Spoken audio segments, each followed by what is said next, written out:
"Give me the house," my ex demanded, bringing her new guy in. I refused. She tore up the notice. I returned with police and a locksmith. Revenge was brutal. At 28, I'm a guy who just lived through the most insane, most convoluted experience ever. It was 2 weeks ago that my former girlfriend tried to basically take over my beach house, bring her new guy in, and insist I hand the property over to her. It felt like something from a film. Now that it's all over, I'm still here, a little stunned, and trying to figure out how things got so out of hand. To give you a bit of context, I'd always been completely captivated by the sea. My dad used to take our family to a beach not too far from us every weekend, and we'd barbecue, fish with my uncle, and just relax on the sand. As time went on, I got it in my mind that I wanted to own a beach house at some point. I started taking on extra work, doing carpentry and house repairs, and saving up every penny I could. It was a slow process, but I eventually discovered a small house near the water that needed some work. The place was aged, but it had a unique charm, and I put in loads of hard work to convert it into a comfortable home. My dad, mom, brother, and sister-in-law all gave me a hand at various stages, occasionally painting, sometimes bringing me food when I forgot to eat. When I was done, that beach house was everything to me. Around 2 years back, I started dating this lady who initially seemed wonderful. She was witty, captivating, and always had these big ambitions about starting her own company. We were introduced by some friends at a cookout, got along really well, and began hanging out quite a bit. She would come visit me at the beach house, saying it was her little piece of heaven. My parents were really fond of her. My brother was indifferent, though he was always respectful, and my sister-in-law made an effort to become friendly with her. Initially, things seemed absolutely perfect. She mentioned how much she appreciated my straightforward, diligent approach to life. I believed I had found someone who truly understood me, but as time passed, some unusual things began to occur. She would become irritable if I didn't instantly agree to her suggestions regarding redecorating. She would grumble that my furniture was out of style or that the flooring was too old. I explained that I enjoyed the original wood and didn't want any fancy tiles or marble. She would seem offended, then become distant and pretend that nothing was wrong. I began to observe that she was also a little guarded concerning some phone calls, turning her phone screen away if I entered the room. If I inquired what was happening, she'd claim it was private or just a friend letting off steam. Eventually, she started staying over more frequently. I didn't dwell on it too much. It felt like a logical progression. However, my sister-in-law took me aside one day and cautioned me to be careful, saying something about how not everyone who seems wonderful actually has your best interests at heart. I sort of disregarded it, thinking she was being overly protective. Shortly after, my ex would occasionally drop hints about wanting a share in the beach house. She'd make comments like, "We should make this place feel like our own, or isn't it time you put me on the deed?" I was taken aback because she hadn't contributed anything financially to the mortgage or home improvements, and we weren't even married or engaged. When I wasn't enthusiastic about something, she'd become distant. After that, she'd quickly change and act all lovey-dovey, bringing up marriage and our life together. Frankly, it was a frustrating and unsettling experience. My dad noticed I seemed more worried recently and asked me if everything was all right, but I just dismissed it with a casual shrug, saying relationships can be a minefield. The real problem started around a fortnight ago. We had a massive fight about a party she was planning at the beach house with a group of people I'd never encountered. She envisioned a big, raucous get-together, and I pointed out that we'd probably have issues with our neighbors because of noise restrictions, so we needed to be careful. She shot back that I was trying to control her. In her view, she had the right to enjoy herself. Following that, she stormed out, staying out all night, then came back smelling strongly of booze and started claiming I was stifling her. That led to a massive argument, culminating in her announcing she wanted to end things. Although I was shocked, I was also somewhat glad because the relationship had been pretty strained. She said she'd move out by the end of the week. We decided to try to be polite to each other during those final days.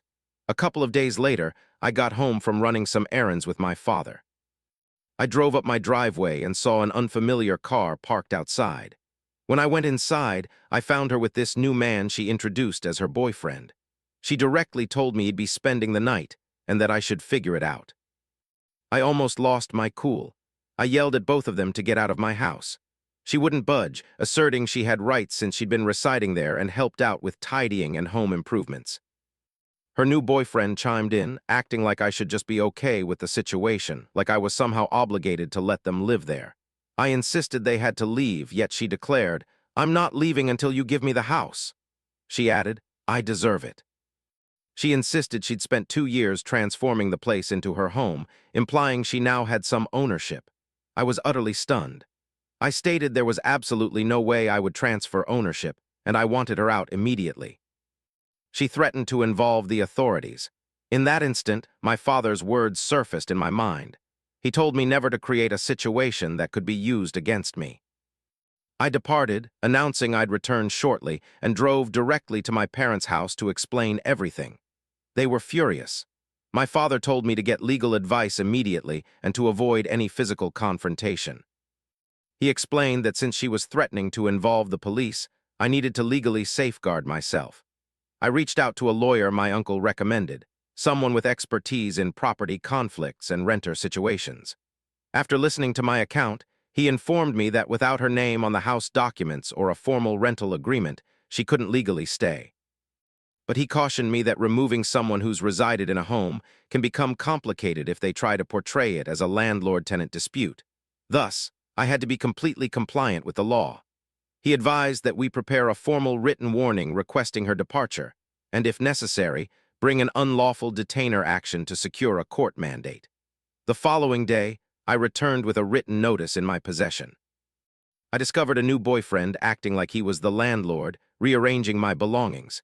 She snatched the document from my grasp and tore it to pieces, yelling that I'd pay for going against her.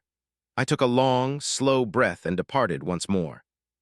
I phoned the police non-emergency line to request assistance, and a police officer told me that if she declined to vacate, I could serve her with a formal eviction, but to ensure that everything remained peaceful and documented. If she threatened me physically, then I had the option to escalate. That entire day felt incredibly hectic. They locked themselves in my bedroom, played loud music, and paid me no mind. I simply grabbed an overnight bag and stayed at my brother's house. My mom called to see how I was doing, concerned that they might damage my possessions further or generate even more significant issues. My sister-in-law suggested that I save copies of any threatening texts or calls. Sure enough, the next morning, my ex sent me this strange demand: sign the house over to her or she would never leave. Her new boyfriend sent yet another message, urging me to be wise and simply comply. I sent all that paperwork over to my attorney, and she assured me it was strong material for the case.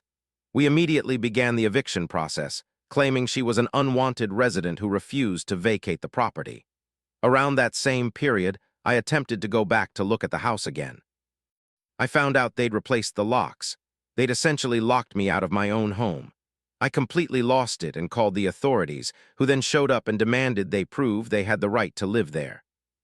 They couldn't produce a single piece of paper. My former partner muttered something about me pledging to add her name to the property deed. The police officer warned them they were in a precarious situation, but didn't remove them right then, since the eviction was already underway. He advised me to continue pursuing legal channels to prevent any accusations of harassment or unlawful eviction. The few days before the court appearance were dreadful. My neighbors reported that they were having parties in my house, blasting music and inviting guests. My neighbor across the street phoned me repeatedly to complain about vehicles parked in the driveway that didn't belong there.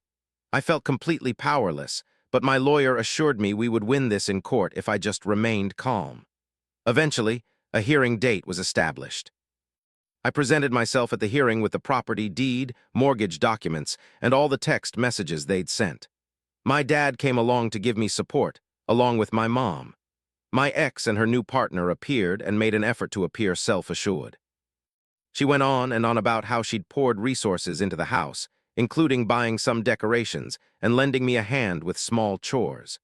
The judge inquired if she had any receipts or a formal agreement proving partial ownership, or that I had given her a commitment to the deed. She had nothing to support her claims. She became visibly upset, claiming I'd allowed her to live there, while the new boyfriend maintained she was essentially do something. However, it didn't work. The judge decided in my favor, declaring there was no proof whatsoever that she held any part of the property. The eviction order was approved, and they had to leave within 2 days. The new boyfriend tried to object, saying he hadn't been properly served, yet the judge clarified he was just a visitor and thus had no legal standing. Their faces were etched with anger as they departed the courtroom. After the 48 hours had elapsed, I showed up with a locksmith and a police officer to carry out the eviction. My ex and her boyfriend were still inside, trying to delay the inevitable. The officer informed them that staying would constitute trespassing and that they could be taken into custody. They eventually gathered their belongings and left, though not before shouting some insults at me. I felt an overwhelming sense of relief seeing them finally depart. As I stepped back into my house, I saw they'd completely destroyed the place. They had left a lot of trash everywhere, damaged some belongings, and it seemed like they had intentionally damaged the walls. It was enraging, but I was also simply glad to be able to go back into my own home. That night, my brother and a few friends came over with cleaning equipment, ready to aid me in fixing whatever harm they had done. I invested a considerable amount of time cleaning and getting rid of a lot of unwanted items. My sister-in-law was so kind and brought over some food. We sort of worked on the place as a collaborative effort. Not long after all that, my former partner tried to start a small legal issue against me, claiming emotional hardship. My attorney addressed it, demonstrating that the claim had no validity.